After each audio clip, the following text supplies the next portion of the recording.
اعوذ باللہ من الشیطان الرجیم بسم اللہ الرحمن الرحیم۔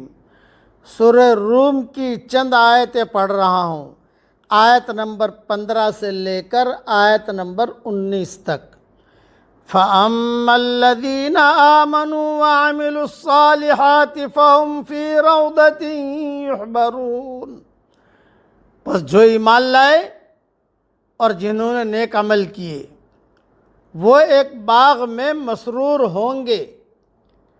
وَأَمَّا الَّذِينَ كَفَرُوا وَكَذَّبُوا بِآيَاتِنَا وَلِقَاءِ الْآخِرَةِ فَأُولَئِكَ فِي الْعَذَابِ مُحْضَرُونَ، اور جن لوگوں نے انکار کیا اور ہماری آیتوں کو اور آخرت کے پیش آنے کو جھٹلایا تو وہ عذاب میں پکڑے ہوئے ہوں گے۔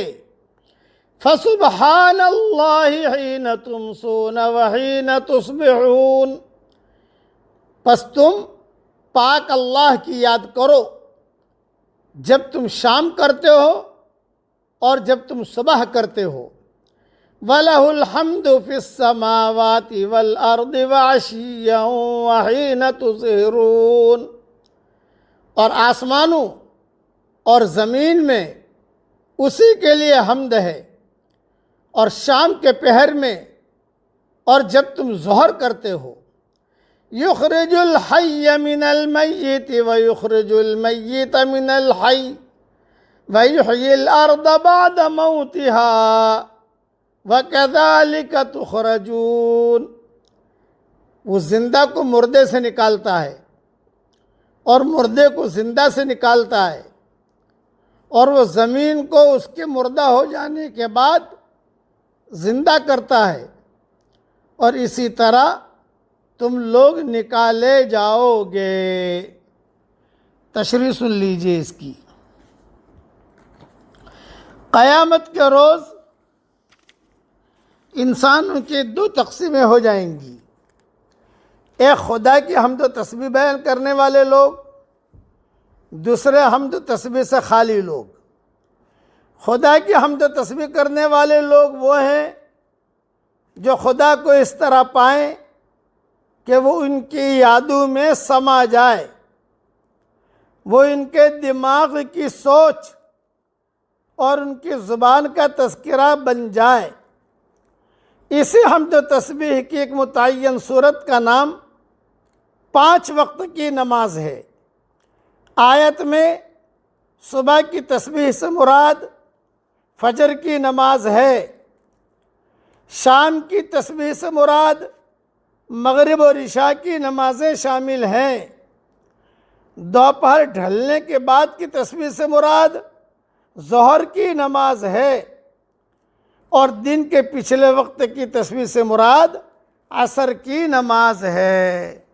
یعنی گویا کہ قرآن میں 5 وقت کی نماز کا تذکرہ ہے۔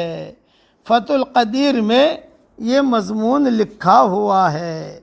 اور ایک روایت میں یہ ہے کہ ان 2 آیتوں کو جو میں نے پڑھی، فسبحان اللہ حین تمسون وحین تصبحون وَلَهُ الْحَمْدُ فِي السَّمَاوَاتِ وَالْأَرْضِ وَعَشِيًّا وَحِينَ تُظْهِرُونَ، یہ آیتیں کتاب حدیث شریف میں آتا ہے کہ یہ فضیلت بیان ہوئی ہے کہ اگر کوئی صبح شام انہیں پڑھ لیا کرے تو اس سے شب و روز کی کوتاہیوں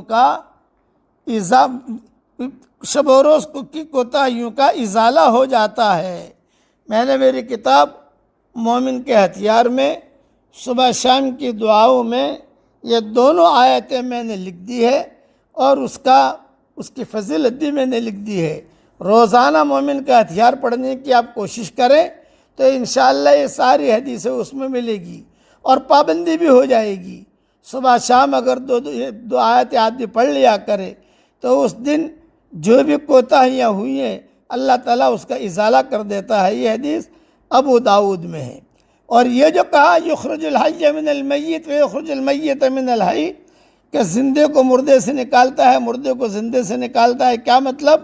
جیسے انڈے کو مرغی سے، انڈا مردہ مرغی زندہ تو مردہ سے زندے کو نکالا، مرغی کو انڈے سے کہ مرغی زندہ اور انڈا مردہ، یہ کرنے والا اللہ ہے۔ انسان کو نطفے سے کہ انسان جو ہے یہ زندہ ہے، نطفہ جو ہے یہ مردہ ہے، تو انسان کو نطفے سے پیدا کرتا ہے، اور نطفے کو انسان سے کہ نطفہ جو ہے یہ مردہ ہے اور انسان زندہ ہے، اس طریقے سے اللہ تعالیٰ پیدا کرتا ہے۔ مومن کو کافر سے، کافر کو مومن سے۔